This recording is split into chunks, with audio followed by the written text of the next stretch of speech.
Welcome back to the Esports Central Podcast. We are here for our 10th episode, and for this one, we're doing something different. We're actually going outside the world of esports, and we're interviewing a very special guest. I say that for every guest, and I mean it for every guest. Our guest today is Ruthy0nFire. How are you doing today, Ruthy? I'm great, thank you. I feel very special, so... Happy to have you here on the podcast. So, again, this is a new thing for me because I've never actually interviewed a streamer on here before, but I really wanted to because I think there's, at the moment, a lot of parallels between the esports world and the streamers world if you look at the kind of crossover things that are happening. But yeah, just give us a little rundown on yourself. I'm not a big streamer guy. Everybody knows I don't watch streams except for Dota's International that comes around, but I do follow, the people in the scene, and you somebody I actually quite happen to like. So give us a rundown on what you do, who you are, all those important things. Okay, so Ruthy0nFire is pretty much how you will find me everywhere on every platform, including in-game. I have been streaming for just over a year and a half now, and what I'm trying to do is create a inclusive, diverse community in the South African scene, because I'm sure if you log onto Facebook, you'll see there's a million Facebook groups all around gaming ZA, gaming SA, gaming RSA, Zaga, there's so many of these spaces. But something that I found in common for all of them is that they're very unwelcoming for certain demographics. And I got really tired of that. So my goal is to make spaces where everyone can geek out, because, we all love the same things. Why should there be anything that separates us? That's fair. I would have phrased that in a bit more blunt way, but I like the way you're subtle about what you say. Gotta be diplomatic. I do find one thing I do like about you on Twitter, I do find you to be quite candid. You don't mince your words. You have an issue and you go out and say it, which is something I like, I respect, Something I do a lot also, not to toot my own horn, but it's nice to see other people do it as well, which is pretty great. I'll teach it for you. In terms of being inclusive, obviously you come from a different background than I. Obviously, I'm a dude, so I always find it very interesting to chat to, again, the women in the space, or like you, also non-binary as well, go by the they pronouns, because I think the perspective is very different, because I think a lot of issues I see in the scene, obviously everybody knows about me as the guy who talks about racism and stuff, but another issue I find that I think is so prevalent, and dare I say even more prevalent than racism in the scene, is just sheer sexism and misogyny, and it is bad, and I don't know how to quantify to talk about it again from a male perspective, because what do I really know about it? That's why I try, bring in people like you who can maybe give a bit of perspective on that. I know it's a very big question and a really tough one to start things off with, but I don't know, do you have anything to add on that? Well, first of all, I really respect that you're interested in hearing perceptions outside of your experience, because what I find for a lot of men in the gaming scene in South Africa specifically is that they'll say things like, oh, but we all get bullied, this is online, nobody's exempt from trolling, if you can't handle it, get off the internet, blah blah blah. But they don't actually experience targeted harassment or bullying because of their gender. So they assume that the general harassment that they receive is not worse for other people because they also receive trolling on their end. Right. Everyone logs onto a game the first time and hears "get good" or "no, you're such a noob," delete the game, stuff like that. And that's the mild things. But when you, because of your voice or your gamer tag, get told, what are you doing here?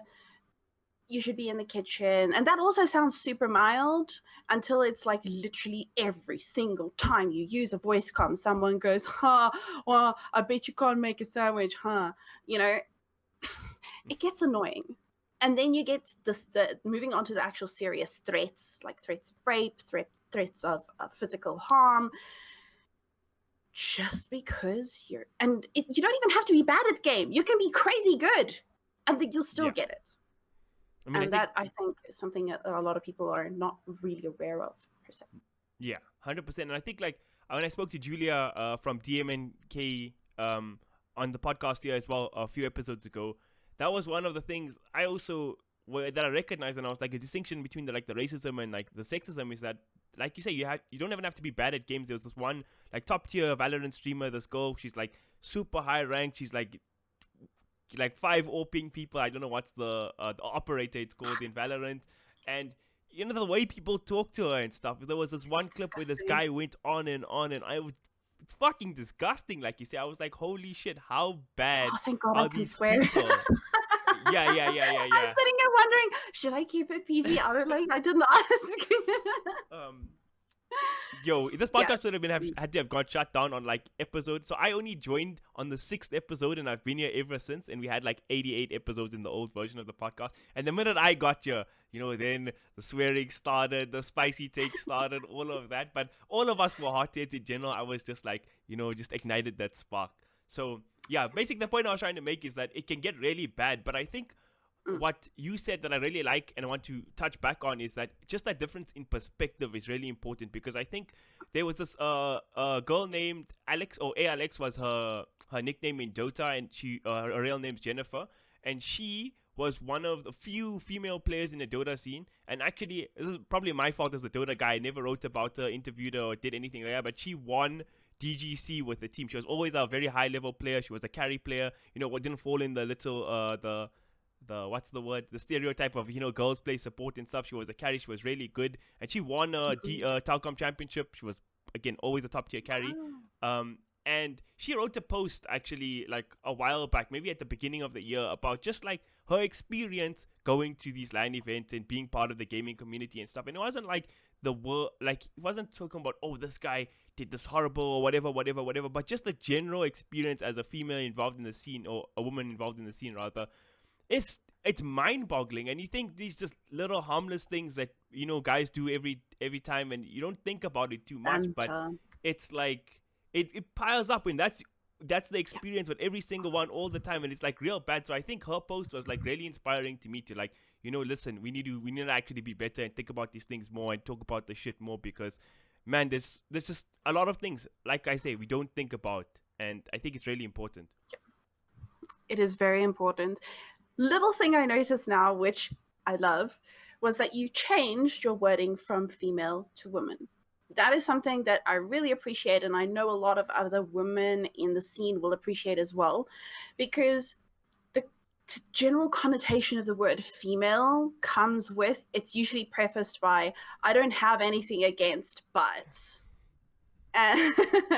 or the female scene is so drama, or the female scene, or this or that, you know. Right. So it's usually a very negative thing. So the fact that you change that means you really are paying attention, and that's fucking cool.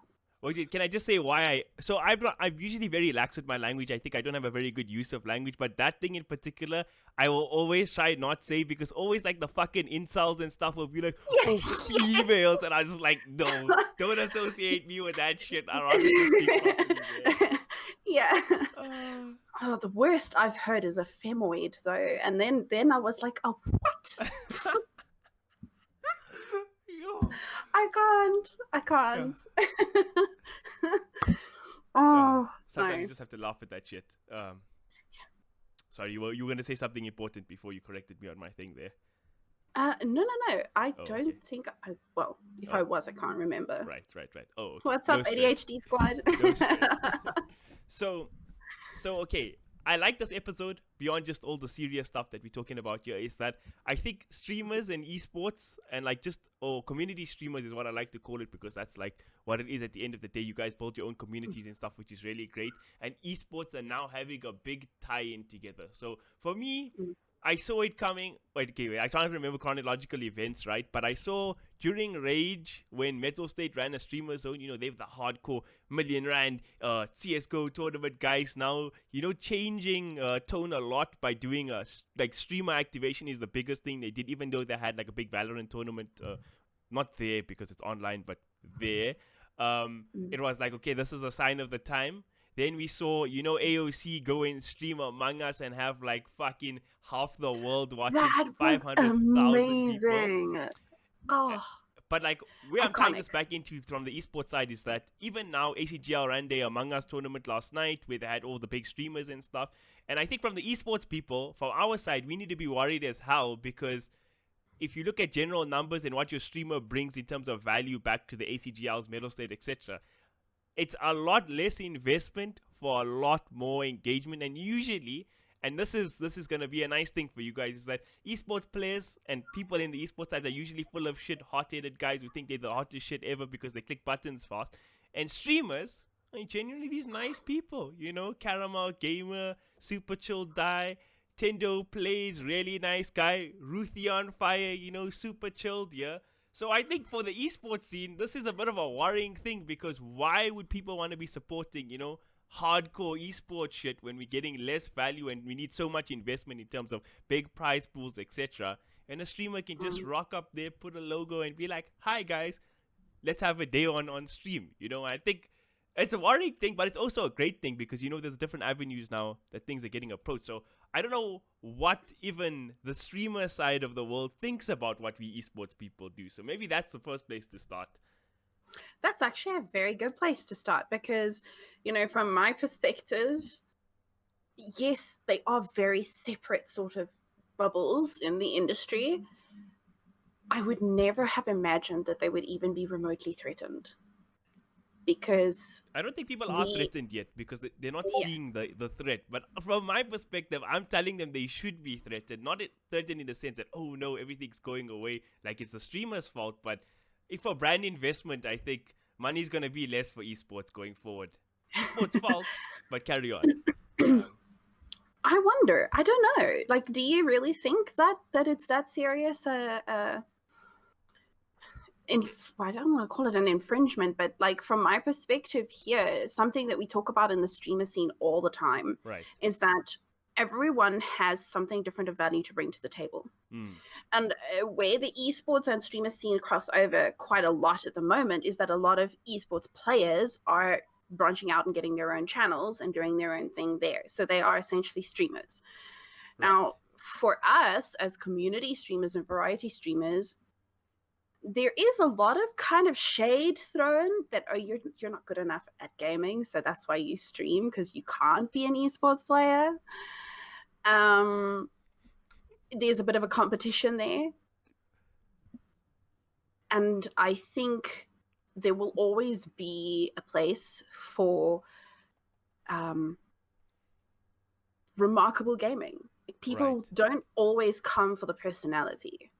I can tell you that much. People come for the game. Right. And even you yourself, you were saying that you only watch the Dota things. That's your thing. Right. That's what you want to watch. And that's what you go for.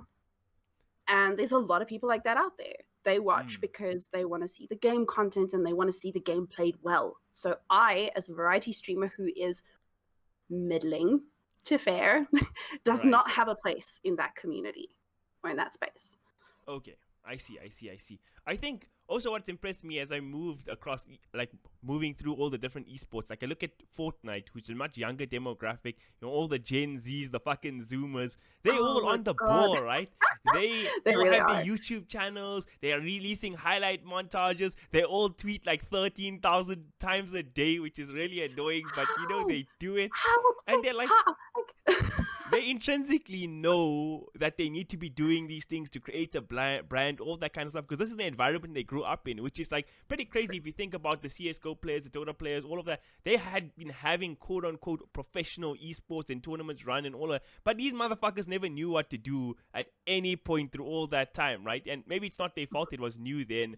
But like, it's very interesting to watch now the shift in generation going forward. So I do see that crossover, like you say, with some of the esports players now. Well, I don't call you Fortnite guys. You guys know I love you, but Fortnite ain't a fucking esport. It's a competitive game. Y'all are really good at it, but it ain't an esport.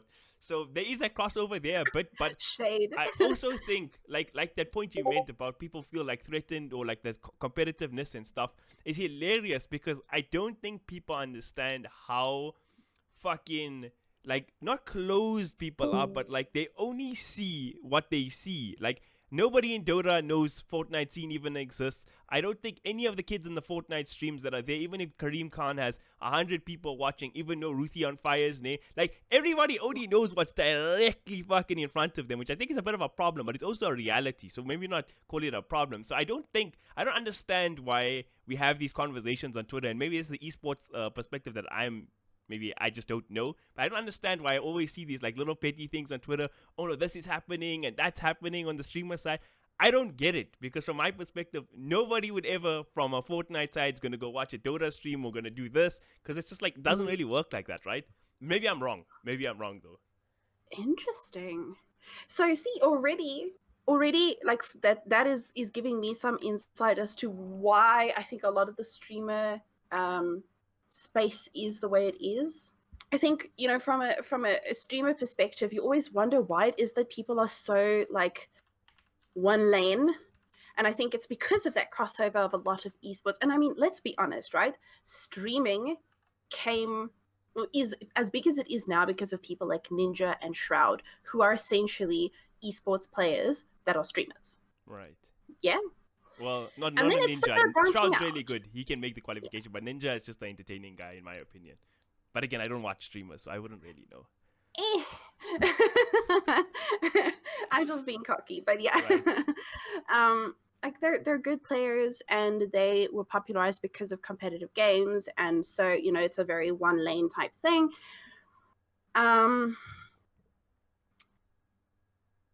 We always feel like there's that divide, and I feel sometimes as a community streamer, I have to work a lot harder to grow a community because of that. I literally have to, I don't want to say fight for viewers, because that creates that competitive sense again of like, oh, I'm just going to be coming into someone's stream and be like, what are you doing with Shanae here? Like, you know, why do you have them in your channel? No, Right. That's not what I mean. I mean, I have to work harder with my content. I have to be that much more engaging. I have to be that much more interesting. I have to be that much more creative to draw an audience and keep them, because it's not a game focus. Right. And you giving me that little bit of insight, I understand a little bit better now. There really is that sort of one-track mind mentality within the esports community, and a lot of viewers come from there. So that makes sense. So I think this part of streaming, and I think it's a very underrated part that nobody really talks about enough, because everybody sees the quote-unquote the big streamers, the success stories, but I don't think people realize how hard it is to actually, and I definitely don't, so I'm going to even say that as I say this, how hard it is to actually start your channel and start building a community and giving yourself a platform and stuff from zero. It's actually very hard. Something I never had to go through, because before I even started making content and all that kind of stuff, I used to just commentate on games. So because I was commentating on big teams, that I got a platform just like that. I've never streamed my own fucking gameplay or anything like that a day in my life. I mean, obviously I do content and stuff, but it never something that occurred to me. So I always thought like, in that sense, I was lucky to get given a platform like that. Not lucky in the sense that I didn't do the work, but it is something I never had to think about, which is, I mean, if you had to a streamer on day one, what advice would you give them, Ruthy? I want to info dump, because on day one, there's so many things that you're going to feel, that you're going to think, that you're going to experience, and you're going to maybe be discouraged by, or maybe be motivated by. Depends a lot on your personality. On day one, you're going to stream to that one mate who's always there and you can't get rid of them. Right. And the reality is, that may be your audience for months. You are not going to be discovered on Twitch just by streaming. You have to put in the work on other platforms. Join gaming groups, create a page, create Twitter accounts, Instagram, TikTok. Discoverability on TikTok right now is wild. Me as an elder millennial, I'm sitting here thinking, do I need to have TikTok? Like, am I missing out? What is happening here? But yeah, like, you have to put in work on other platforms. You are not going to grow an audience by sitting and streaming your gameplay on Twitch. It doesn't happen. You have to give people a reason to care. And yeah, so I think you were talking about people see all the success stories and things like that. Right. Sure. Do you know how long those people have been streaming? And I think that's what a lot of people don't know. Right. Some of these partners have been streaming for almost a decade. That's why they have the following that they do. Yeah. You've been streaming for 6 months. Okay, cool. You got affiliate in 3 weeks. Now what? That doesn't mean you're going to make partner in a year. Yeah. Doesn't mean you're going to make partner in 2 years. It's a lot to do with the platform. It's to do with your community. It's to do with your marketing, and it's a full-time job. Right. It really is. I think just another thing you added there, I think was some great advice for the new streamers, by the way. But like the other part you spoke about, that where you feel like as a community streamer, you have to do like so much more than the people who are like quite good at games.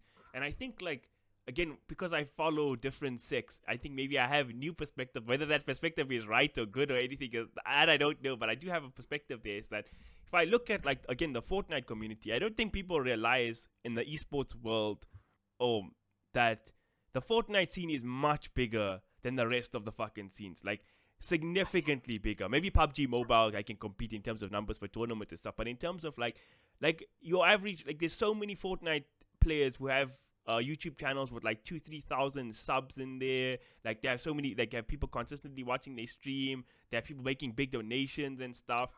And like, these people are getting all this support in one sense from what they're actually doing. But in terms of industry side recognition, they actually don't get it. Like, in terms of like tournament sponsors and stuff, yes, when Fortnite was like the hype in the world, they used to get a lot there. But like, you don't actually get that much acknowledgement from the esports scene. So in a way, they also not getting appreciated. But I think, like, it's so in a way it's weird, because even though they're getting all these numbers more than like all you other people, what are they actually getting from it? Are they getting big sponsors and stuff from this? Not really. So I don't know.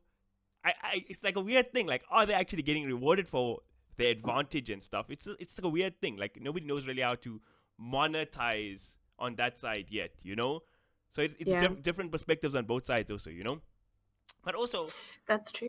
I don't know if you want to add anything there, but I have another thought in my head. But actually, you go first.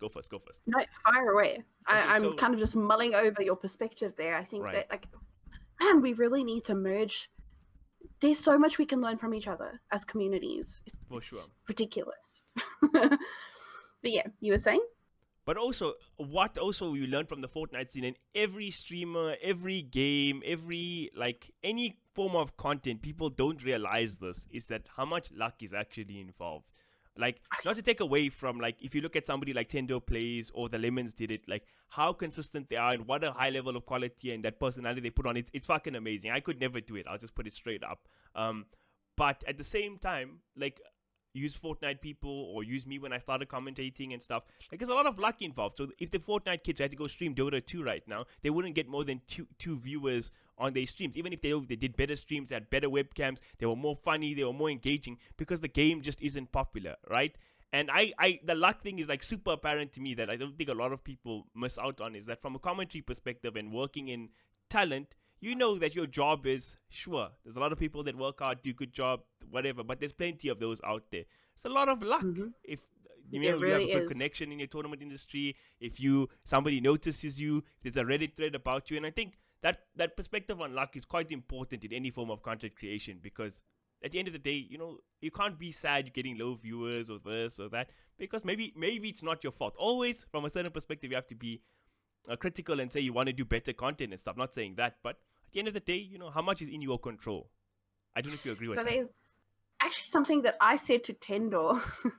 I don't know if you'll remember this, but way back when he just started his Discord and he was still running Gleam competitions to get people to like his page and stuff like that. And he was feeling super discouraged because he wasn't meeting his goals. Right. And I said to him, dude, like, you're an amazing content creator, but the one thing you have to remember is you cannot set goals for yourself that involve other people's action. Right. Because you cannot control other people. The only thing you can say for yourself is, I would like to put out a video every week. I would like to stream every day from this time to this time consistently. I would like to upgrade my equipment. I would like to upgrade my skills. These are my goals in this time frame. But the moment you start making goals of, oh, I want 5,000 followers by the end of the year, oh, I wanted this and you are setting yourself up for disappointment because you cannot control that. You can tweet every single day and nobody will notice you. It takes time, it takes luck. That luck, you have to comment on the right thread and the comment blows up and people start following you, stuff like that. It's consistency is a key, but luck does play a huge role. I love that perspective, and you see it a lot, and you get people who can boost their followers and stuff, but there's ways to do it. Like, I think Teko actually spoke about, I don't know if it was in a public forum, I can't remember, it was a while ago, but she was like doing these giveaway things to boost your followers and stuff. It's sure, you actually increase your numbers super far, but that's not what really people care about it in a day, because your engagements are still going to be low because the only people that are there is because of those follower stuff. So again, if you work, fun fact, yeah, go check your stats after a giveaway ends. You'll see giveaway, and then after it, people unfollow you after a giveaway because they didn't win. Right. It's so petty, but yes. Yeah. So like that's not really a reliable way to grow your audience. So, yeah, 100%. So I think the only thing I just love with what you said there is that you have to focus on what's actually in your control, because at the end of the day, it's tough. If you want to be a Dota streamer in 2020, you are not going to be popular. That's not your fault. The game is just doesn't support its streamers. If you want to be a Fortnite streamer in 2020, well then good luck for you, because there's a massive audience out there for you. So it's tough trying to, maybe, I don't know if you can give insight in this, like how do you balance your passion in terms of what you want to play, what you want to stream, what you want to do, what kind of content you want to create, versus, okay, Cyberpunk is out now and I need to stream this to get the viewers and that kind of stuff. How do you have that balancing act going on in your head in your content? So at the moment, what happens in my head when I see these kind of things, like the same with Fall Guys and all of these sort of trend games, what happens is you will see a temporary peak in viewership, right, and then it crashes because the fad is over and people are hopping from one popular thing to the next. So you either have to keep funneling money into this and not really seeing a return, because the people who come in to watch that fad content are not the kind of supporters who are going to drop tips and bits and subs and things like that. They're there to watch and, ooh, this is cool, and then they're on to the next guy who has a bigger, better, smarter, fancier setup than you. They don't care about you. Right. So in my head, the rationale is I'm going to play it when I want to play it because I want to play it. When that happens, I'm not going to be stressed out because I'm not going to be looking, oh my God, am I keeping up with the numbers? Is this strat working? When that happens, you don't make the best content you can. So because I'm a variety streamer, I have to make sure that people are enjoying who I am when I'm playing the games, because the games are kind of irrelevant at this point. And to do that, I need to be happy. I need to be enjoying it. I need to not be constantly aware of the numbers and stressing that, oh, maybe I'm not making the most of this right now. It just doesn't work. So, I mean, right now I'm busy playing through Dragon Age Origins, which is an positively ancient game by industry standards. And you know what? Sometimes I see fluctuations, like I'll have 10 viewers and I'll be like, oh, what is happening? And then I look and I see, oh gosh, all my other fellow streamers are also having a low viewer day. It's not me. It's just in general, there are less people watching on this day. And other times, 5, 6, 7 people will follow in a row because they're like, oh my God, I love this game and nobody ever streams it. It's so cool to find you. Da, da, da, da. You can never tell. Just do what you love doing. Put the work in the background. And while you're on camera, enjoy what you do. Okay. All right. So I want to ask you about those hard days, right? Because I don't know how, I can't remember how to think about it initially when I just started casting and all of that kind of stuff. But when I streamed Dota 2 in like today's day and age, so usually the games I don't cast for free and all that shit anymore. That's why nobody sees me cast any SA shit anymore. Always European games or Russian games or whatever, where people are willing to pay. So when there was a casting, I think maybe it was a Chinese Dota tournament. I was casting games at like 4 in the morning or something. I was streaming, and obviously it was an English stream it was either Russian tournament or Chinese tournament. So nobody was watching. I mean, literally nobody. I was casting a game. There was one viewer on stream, but it was the most important viewer, I believe, because it was the guy who contracted me to work that event, our producer, our guy. I'm pretty sure. I don't know if it was him, but he's usually watching all the streams that he pays people to do. So there, I mean, before I probably would have been worried, oh no, nobody's watching, whatever. But at this stage in my quote-unquote career, I could not give a fuck. I was paid to do a job, and I was there to do my job, and the only person who's possibly watching is the person who's paying me.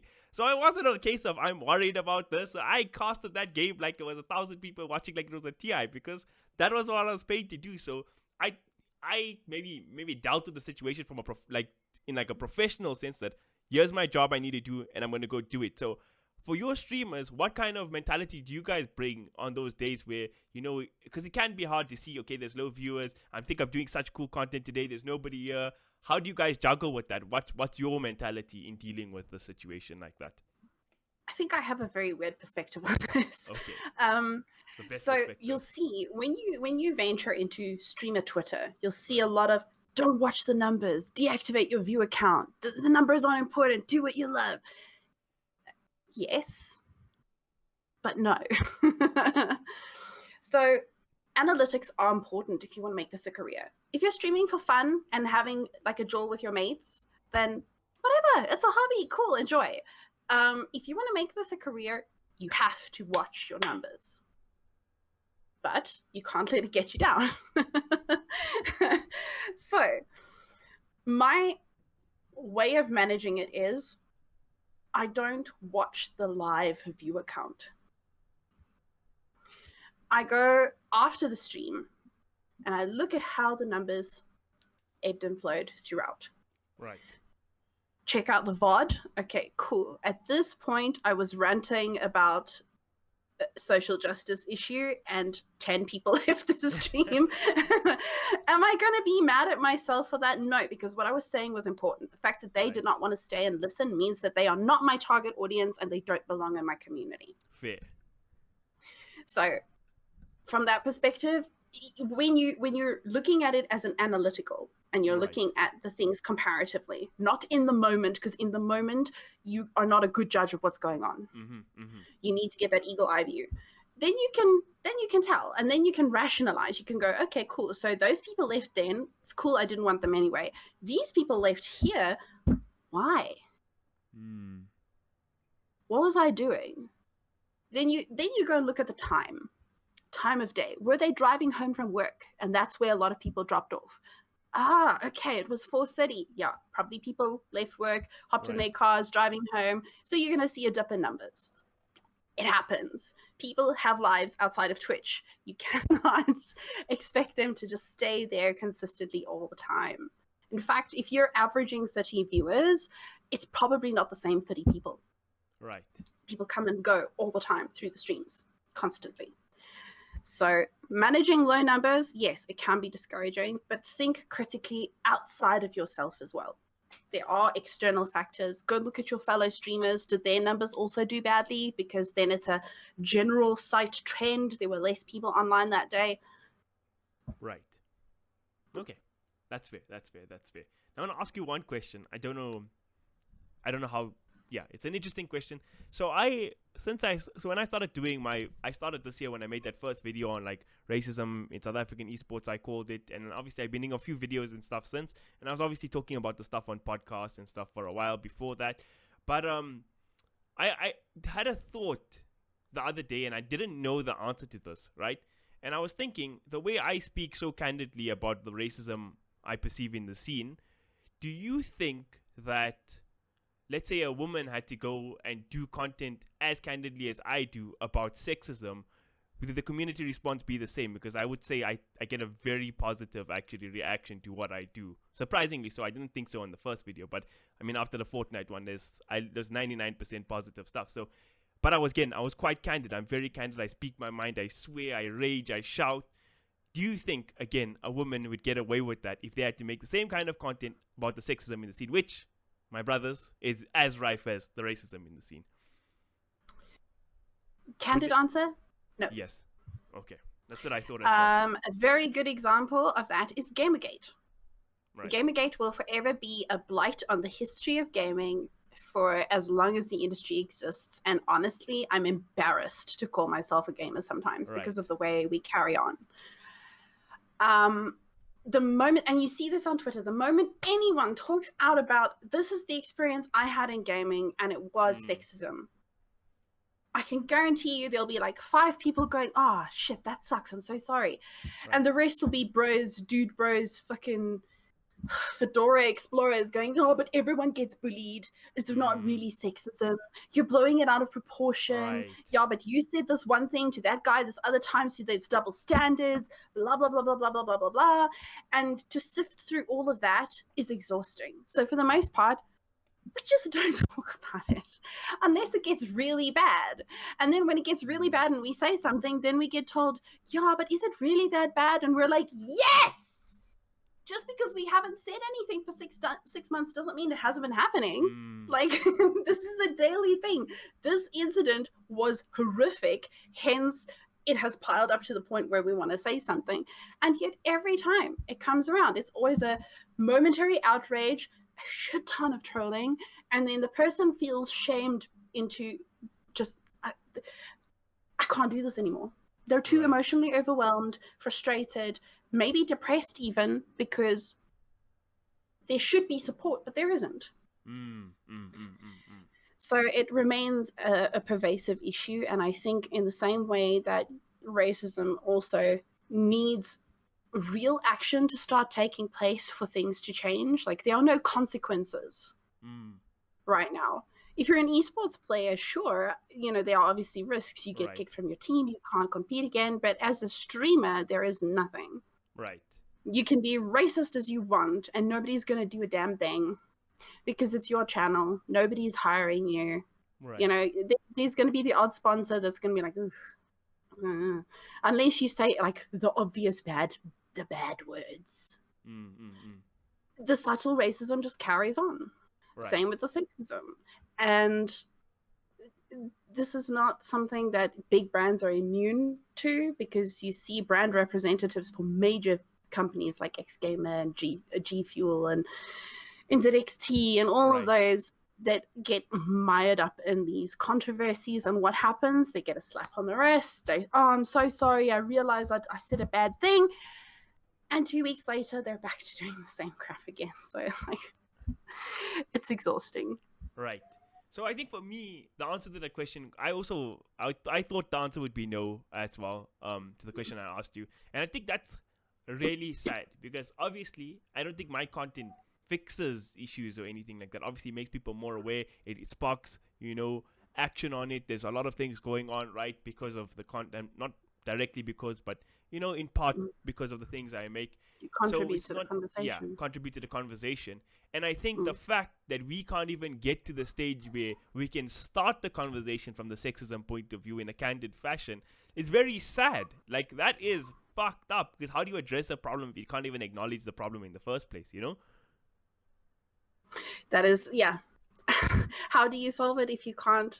I totally get where you're coming from there. I guess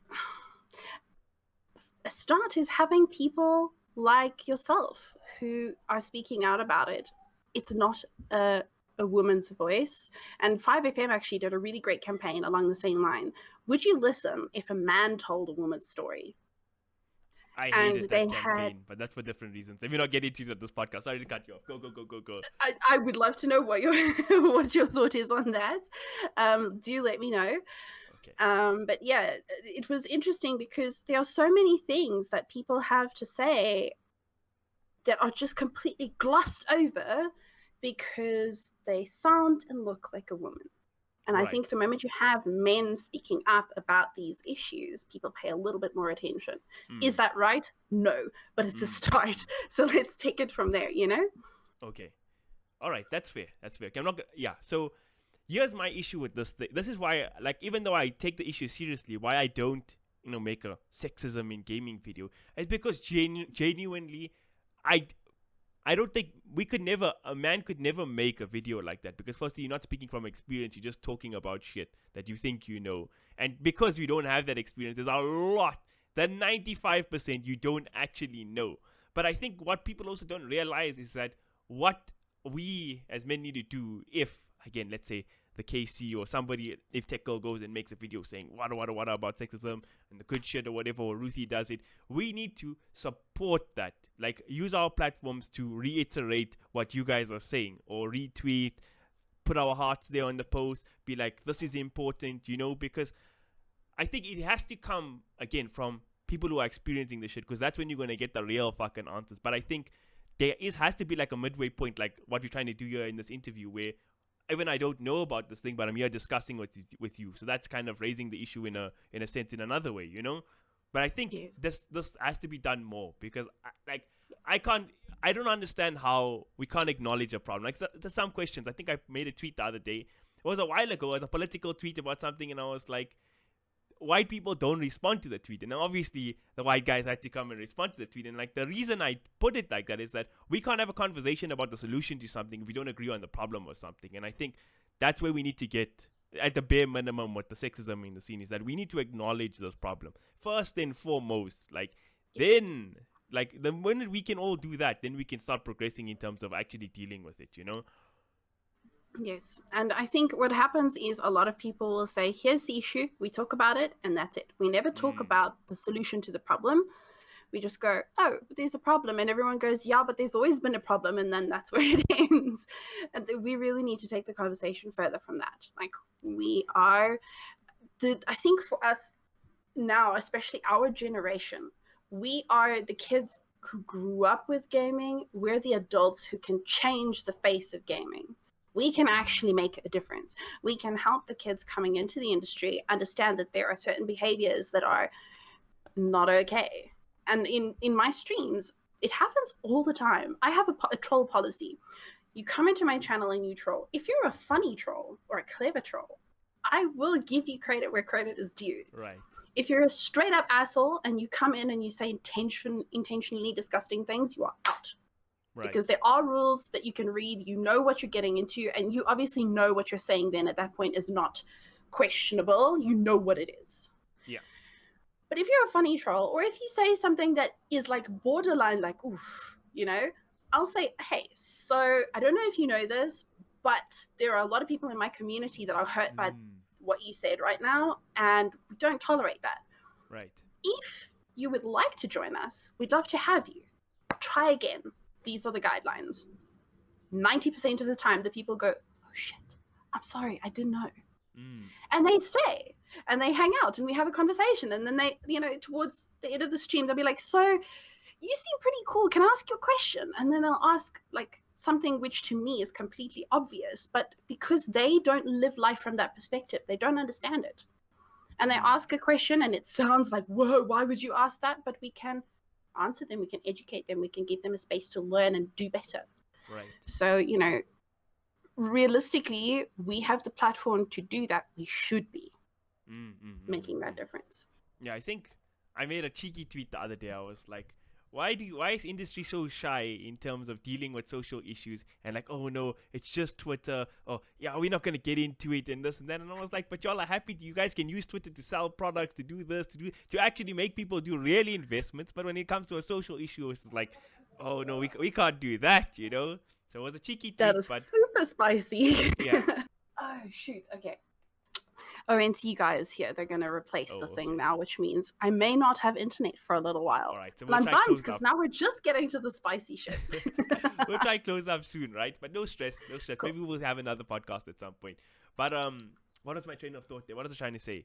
Is that I think, although it was cheeky and the shade, I 110% stand by it and would throw it again because I fucking love to see it. But I think a lot of the issue again is that people aren't aware of, I don't want to make excuses for people, but people really aren't aware, but they're not aware to the level that they should be. So again, this is why I like people who in the know, or like have a voice that, I know I'm also a bit of a fussy guy, that like we respect. Like we need to be the people talking, because like it's important that it's not just something that's being said, it's something, the right thing being said also, And I know I say the wrong thing so fucking often, so it's a bit hypocritical for me to say that, but again, that's always the intention, The very fact that you can go, hey, sometimes I say bad shit, is already a step so much better than like so many other people that I see in the industry, where, you know, what I say I stand by, even if it was a bad take. No, Right. you can retract your statement if it was shitty. Like, please, by all means, we're adults here. It really is not going to cost you your balls to say I fucked up. Yeah, exactly. Like, People are stubborn. yeah, Not many people can take an L. That's the issue. But yeah. it is what it is. So, okay, again, your internet might cut out soon. Is there any last things you want to touch on, add on, throw out into the world as we come to with the end of the podcast? Okay, so one super spicy take. Go for South it. African industry is behind the rest of the world, not just because we are African and we don't have the same infrastructure and all of that, but because of our mentality. We have such a conservative mindset, and we are still battling the same things that the rest of the world went through 10 years ago. Right. We, as a gaming scene, if we want to compete on the same level and be in the same waters as the international creators, need to shed that mentality and start moving forward progressively. Not just with technology, but with the way we treat people of color, with the way that we treat people on the LGBTQ spectrum, with the way we treat women in gaming. I mean, for crying out loud, why is this still a conversation in 2020? But on the flip side, I will say that the South African community, once they get together and they want to work on something, can be one of the most welcoming, supportive communities anywhere in the world. And that is something we need to use it to our advantage.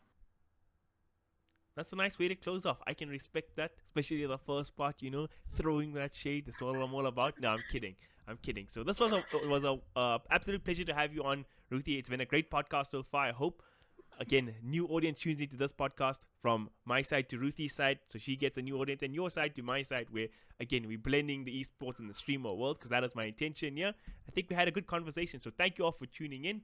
Thank you, Ruthy, for your time. It's been a pleasure.